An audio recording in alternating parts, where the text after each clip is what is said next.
بلکې نبی علیه الصلاۃ والسلام بعضې صحابه کرام تلي بهر ملکونو ته بل ملک ته، نو هغه ملک رواج دا چې بادشاه ته به خلکو سجده کوله.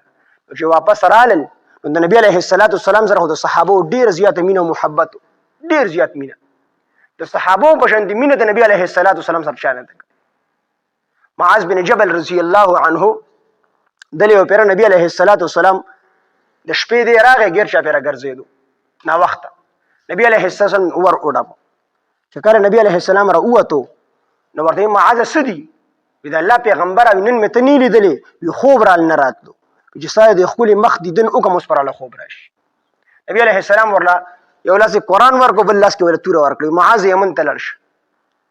معاذ رضی الله عنه ته بیا وي معاذ غوږ را نږدې کړه چې کله یې غوږ ورته ور نږدې کړي معاذه ته خو به یمن ته لاړ شي، خو ته چې کله د یمن نه واپس راځې نو منبر او محراب به د محمد رسول الله موجودي، محمد رسول الله صلی الله علیه وسلم موجود دی.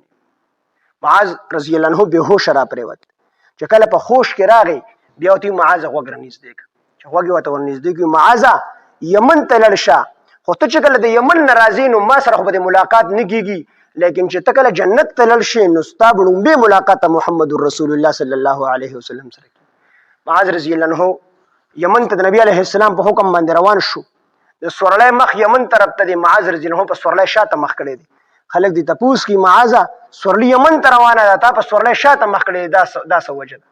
معاذ رضی الله عنه د کعبې په رب مې د قسمي چې د نبی علیه السلام په دې عشق کې دومره چې کوم دی لیونی ما چې تر څو پورې د نبی علیه السلام کلي ښکاري نو معاذ به نظر نه بدلي په شا باندې.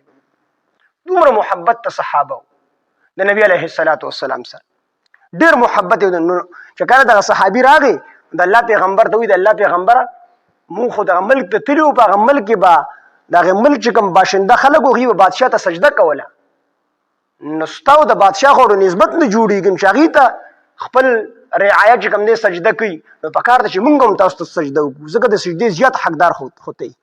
نبي علیه السلام ورته وفرمیل چې نه، سجده به صرف الله ته کېږي، سجده به صرف الله پاک ته کوئ، او که الله پاک د الله پاک نه علاوه د بل چا دپاره د سجدې حکم کړی وي نو ما به ښځو ته ویلو چې خاوندانو ته سجده کوئ، خو بل چا ته د سجدې حکم نشته دی.